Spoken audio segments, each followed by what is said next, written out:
سلام ستونا، خیلی خوش اومدید به این شورت ویدیو.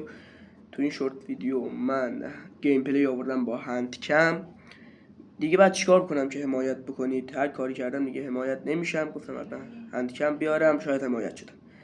چیزی زیادی ازت نمیخوام، هم که لایک بکنی یه دنیا واسه من ارزش داره. اگر هم حال نکردی داخل کامنت ها یه فوشی بهم بده تا از همین طریق من حمایت بشم. مرسی ازت که هم ویدیو رو نگاه میکنی هم حمایت میکنی. بدون معطلی بریم ویدیو رو ببینیم.